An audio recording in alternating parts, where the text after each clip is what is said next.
Добар ден, добре ни дојдовте. Време за култура, почитувани гледачи, време за убави мисли, гости од кои можеме секогаш да научиме, така ќе биде и во ова издание на неделниот микс, па бидете со нас во следните 2 часа.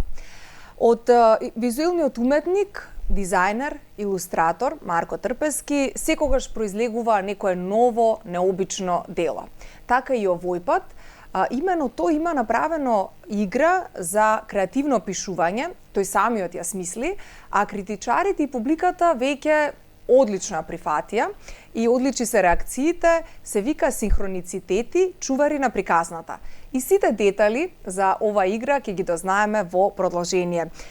Му велам добре дојде на Марко Трпески. Марко, задоволство ми е што повторно се ни тука за убав повод. Добар ден, Марија, добро ве најдов. Ти благодарам на поканата и мене ми е исто така мило што ќе имаме можност да си поразговараме. Секогаш, како што спомнав и во најавата, имаш креативни, необични дела, но овој пат може да кажеме дека е нешто навистина посебно, бидејќи станува збор за игра за креативно пишување. И ајде еве да тргнеме од самиот наслов. Каква символика означува синхроницитети, чувари на приказната? Синхроницитети како поим е нешто што од почеток до крај дефинира играта и нејзиниот процес. Во суштина тоа е поим кој што е регистриран некаде во средината на 20-тиот век од страна на Карл Густав Јунг и ги означува оние смисловни поклопувања во животот, оние животни рими, тоест она енергија на колективното несвесно која прави нештата да функционираат. Токму така течеше процесот на целата игра. Буквално, јас и не бев свесен дека создавам игра. Почнав од еден шпил на карти, кој што немаше некаква крајна одредница. Замислував некаква изложба, едната можност беше да настане книго-игра, која што ќе биде асоциација од самата карта, и сето тоа што дојде подоцна, буквално беше синхронизација на луѓе, контакти, дополнителни идеи, и сите делови од сложувалката некако на крајот се поклопија. И верувам дека и гледачите сакаат да дознаат што всушност содржи книгата. Па еве, јас исто ја немам отворено и ти благодарам за играта што ни ја донесе тука. Па еве ајде ќе ја отворам пополека и ќе ги објаснуваме сите предмети кои што се внатре во кутијата. За почеток имаме упатство со препораки. Тоа значи дека секој ќе може да се снајде да игра играта, така? Така, околу упатството се обидов да не изнесам некакви ригидни правила, тоест да бидат тоа правила кои што во целост доследно ќе мора да се почитуваат. Тоа можеби е применливо да се наречат некакви насоки, кои што во суштина се мој правец кон играчот како би требало да тече самата игра. 135.000 различни комбинации на карти има и тоа сега звучи како многу. Така. Но дали сепак ќе може секој да игра и од кој всушност ќе може да игра? Од која возраст до која возраст е намената игра? Иако јас во почетокот, тоест во моментот кога создадов прототип, целев кон одредена целна група средношколци, студенти на факултети кои што се некако близу до книжевноста, до филозофијата, психологијата, но работилниците кои што течеа во периодот на тестирање, кои што и ден денес се случуваат, ми покажаа дека во суштина не можам да се држам до одредена целна група и дека буквално може да ја игра секој. На промоцијата, што ми беше огромно задоволство, дојдоа дечиња од предшколска возраст кои што ги толкуваа картите, пишуваа приказни до академик Влада Урошевиќ кој што беше во тој момент највозрастниот на промоцијата, така да некако мислам дека секој кој што ќе се обиде да му пристапи на предизвикот ќе добие некаков резултат, што од спознавање кон себе си, што од создавање на некаква приказна. И најважно е нели таа умствена ментална гимнастика да се развива, а на тој начин и креативно пишување. Сепак има свое значење самата игра, односно намена, нели? Особено. Тука имаме и три дела каде што дали се наменети тука картите да се стават, сега ќе ни кажеш ти. Да, тоа се организацијски таблички кои што во суштина подпомагаат се да биде видливо пред нас и да имаме ориентација на каде треба да се движиме, заради тоа што значајно е да ги гледаме картите додека создаваме. Овде има исто 3 мали картички. Да, тоа се оние кои што на крај доаѓаат во распоредот, тоа се формативни карти кои што би требало да одредат каков ќе биде форматот на текстот. Дали ќе пишуваме поезија, дали ќе пишуваме проза, дали ќе пишуваме хибрид, тоест комбинација измеѓу проза и поезија. Тука и пишува проза, поезија. Фонтот е необичен, дизајнот е необичен и тоа сосем нормално доаѓа бидејќи ти си илустратор, графички дизајнер и буквално на секој детал внимаваш. Ева овде има исто така преубави карти. Што означуваат тие? Така, тоа е шпилот или декот карти кои што го нарекувам синхроницитети. Во суштина тоа се морфози на најразлични видови на животни и комбинации од повеќе животни кои што треба да ни дадат податоци или асоциации за во прва рака протагонистот, но не мораме секогаш да се држиме до тоа. Може да биде само атмосфера да се земе како референца, одреден символ кој што е поврзан со протагонистот и така натаму. И еве нешто што мене особено ми се допаѓа, карти. Што означуваат овие карти? Азбучни ограничувања, варијација на тон. Значи буквално ни даваш насоки како да го поттикнеме тоа креативно пишување, нели? Така, тоа е декот кој што се занимава со литературната или книжевната страна на играта. Тоа е она што е препорачливо да се испочитува и е најзначајно да се испочитува во текот на играта. Таму имаме 50 карти кои што се различни литературни задачи. Од како што прочита да се секоја реченица да почнува на следствена буква од азбуката, да се пишува во одредено глаголско време, да се пишува без одредена буква. И даваат многу поинаква димензија од само толкување на картите. Туку треба тоа толкување да најде примена во литературата низ призма на одреден предизвик и така станува уште по интересно за игра и по предизвикувачки. Така, и овде исто така имаме карти со одредени предмети. Еве имаме двоглед.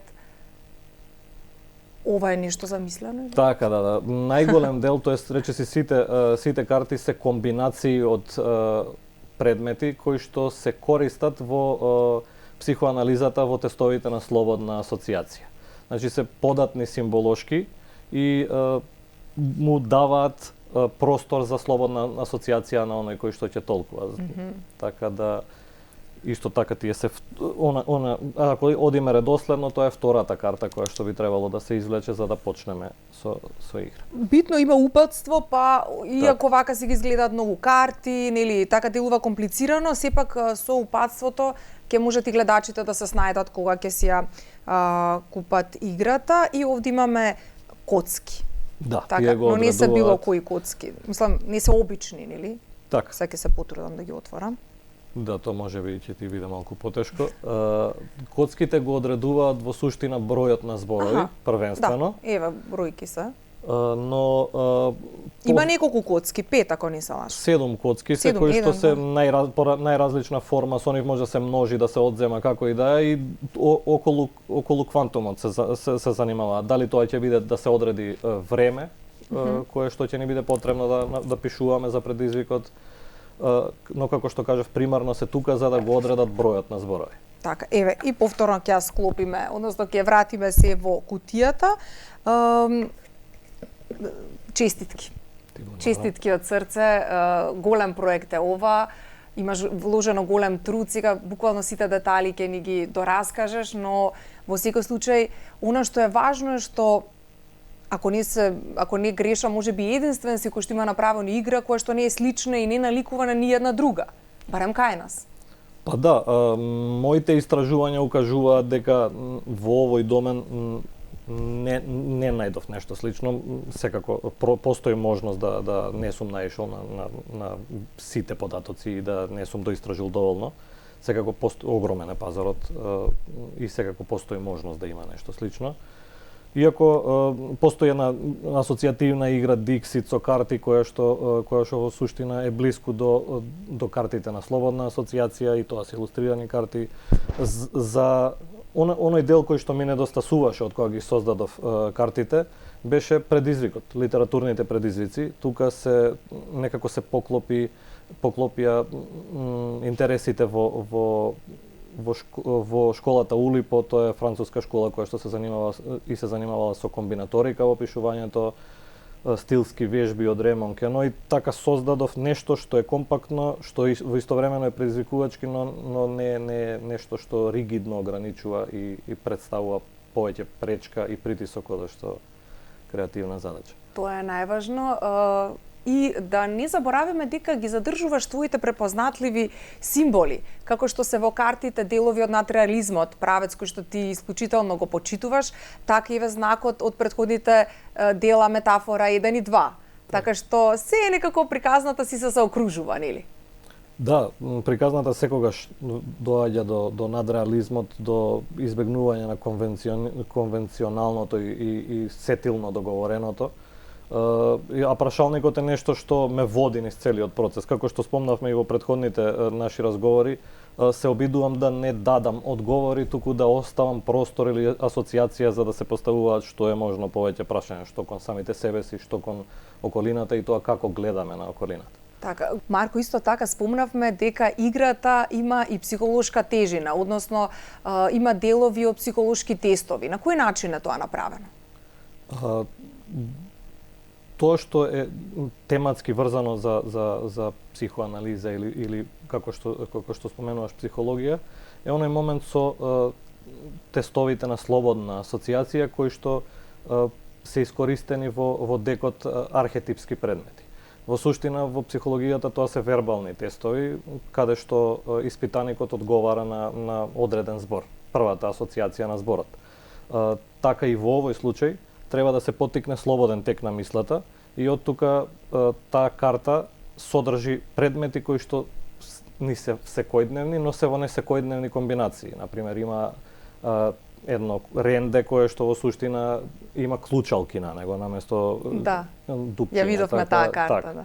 Има уште 30 комбинации од слични предмети кои што, како што кажав, треба да отворат слободен тек на мислата, но треба и да не доведат во ситуација да се запрашаме како ги прецепираме нештата. Така да многу беше интересно на изработилниците како на иста карта сите имавме различни перцепции, сите имавме различна артикулација на тоа што гледаме. Некои пишуваат од ниво на протагонист, некои пишуваат од прво лице, тоест од лична перцепција, така да доста интересно се покажа како алатка за из себе преиспитување, како што кажав, но и едноставно анализа на тоа како функционира колективното свест. Така, од секој аспект има нешто корисно да се игра оваа игра. Гледаме моментално фотографии и од самата игра, но исто така и од промоцијата која што се случи во галерија Метаноја.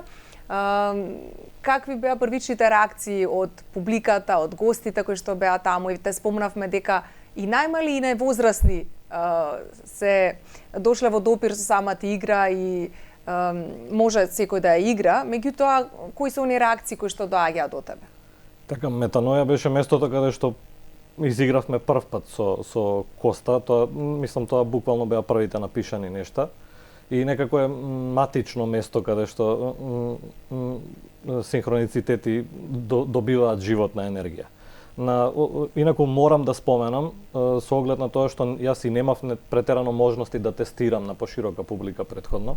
Сето тоа беа некои мали тестови локални со луѓе кои што ми се познати и менталитетски ги познавам. Да го скршам тој мраз и да се ослободам од стегите на притисокот како ќе биде примена. Многу ми помогна Ѓоко Здраевски, во суштина тој на негов настан ја однесе сосема спонтано играта и ја проба со луѓе кои што беа надвор од книжевните кругови. Едноставно луѓе кои што се затекнале таму и сакале да поминат интересни мигови, да разбијат креативна блокада и да се обидат да напишат нешто ново.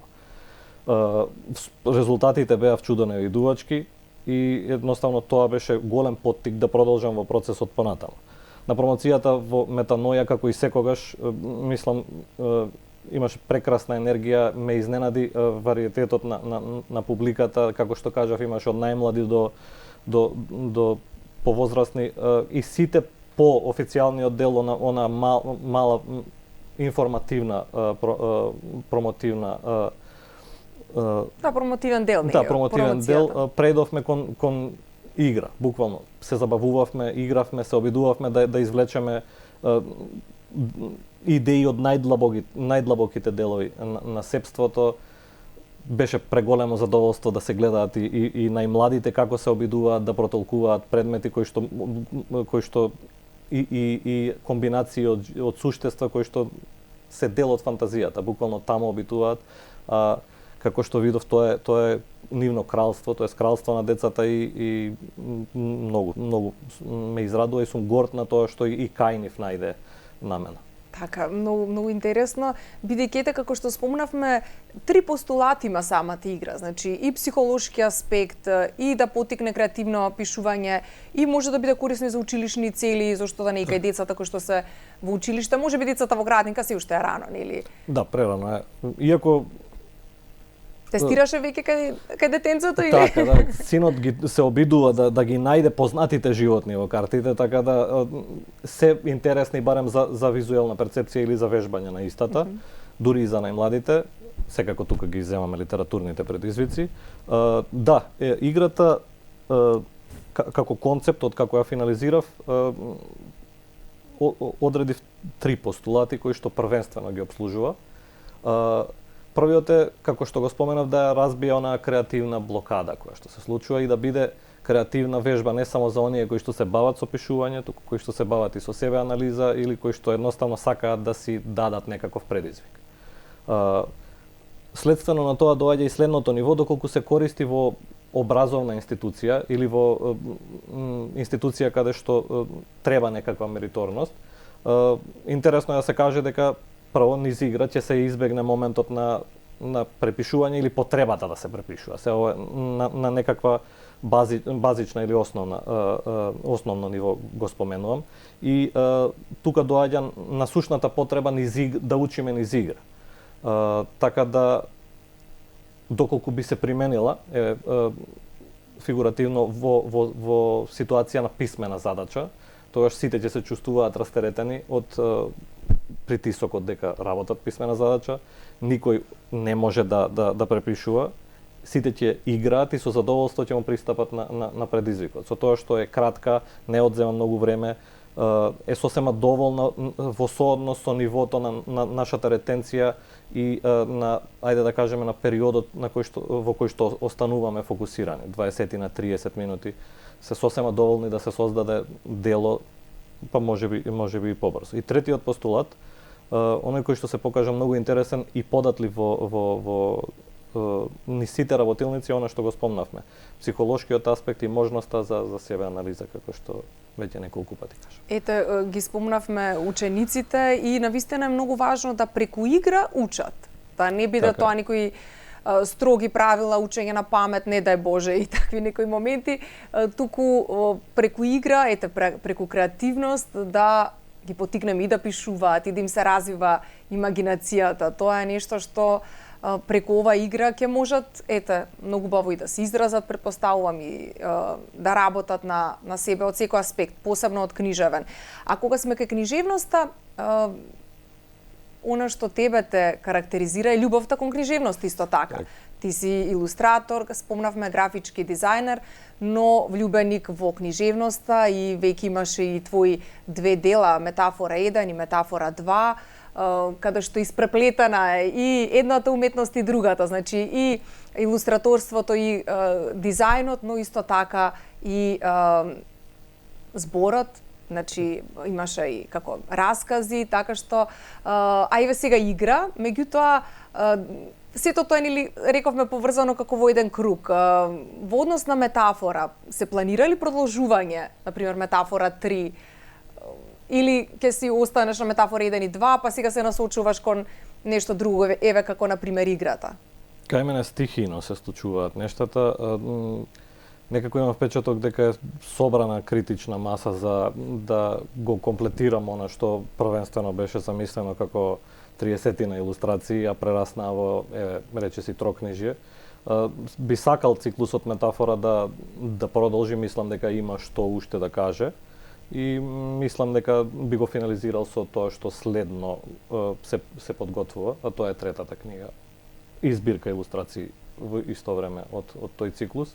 Инаку, да, нештата се поврзани, начинот на кој што работаме тој некаков магичен автоматизам, обид направа да ги артикулирам нештата низ надреалистички суперпозиции, така да и синхроницитети се во голем дел припаѓаат во голем дел во подрачјето каде што нели екзистираат метафорите од претходните два циклуси, така да тоа е јазикот на кој што милувам и да зборувам и да творам. А тој публиката го сака, односно прифатено и од страна на твоите читатели. Сега зборувавме нели за играта и што се содржи, меѓутоа како ја обсмислуваше, како ја осмислуваше самата игра? Колку време ти беше потребно? Имаше ли дилеми, се враќаше ли или одеднаш се склопи?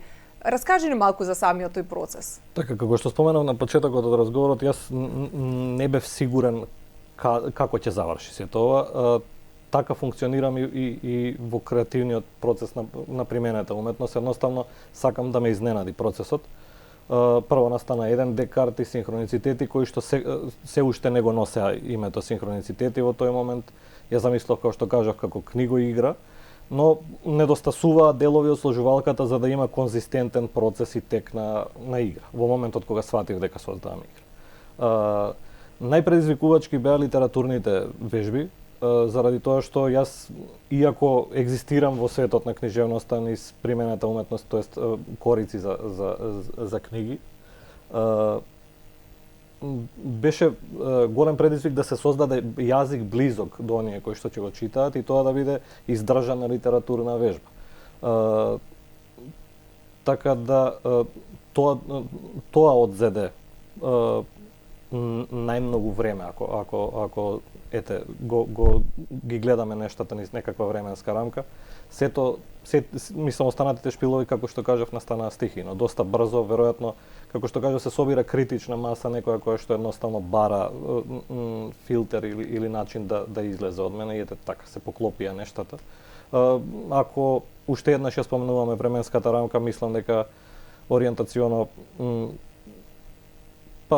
6 до 7 месеци беше реализацијата заедно со печатењето на играта, настана доста побрзо. Каде се е достапна? Каде можат гледачите да си ја купат? За сега е достапна во Метаноја, во Или, во Полица, Антолог и тековно на сајмот на книга кој што е во Истгейт, мислам на штандот на Светолка. Одлично, баш убаво. А искрено посакувам и надвор од границите на Македонија да биде достапна. Не знам сега какви се твоите планови околу тоа. Технички нема некоја бариера и препрека за да излезе и на поголем пазар. Едноставно најкомплицираниот дел кој што го спомнав со литературните вежби е лесно преводлив. Не е врзан за говорно подрачје, не е врзан за јазично подрачје.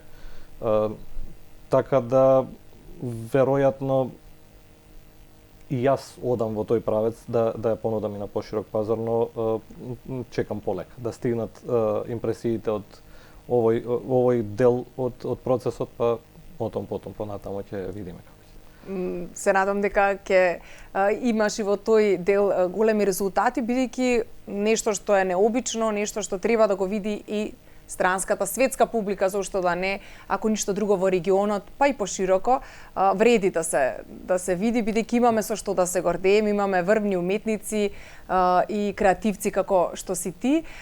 Нешто работиш друго моментално? Оние тековни работи кои што си ги имаш, нели, во однос на твојата креативна дејност, но фокусиран ли си на нешто друго или метафора 3 е сега она што главно ти? Па, мислам дека не можам да се задржам на еден проект и да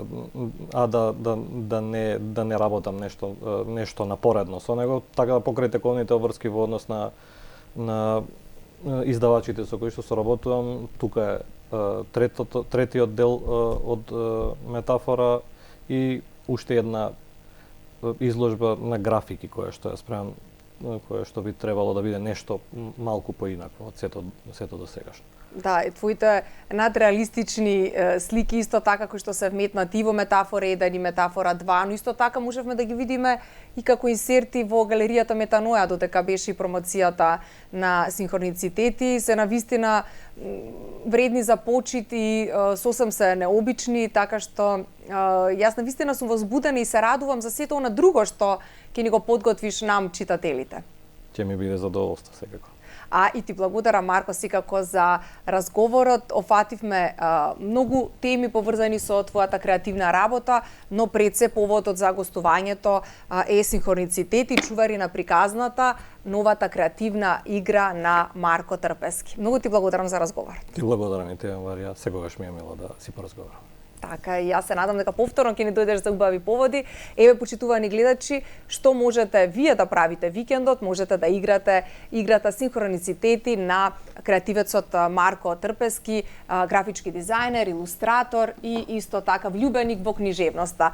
Бидете заедно со нас, за кратко се враќаме повторно насад.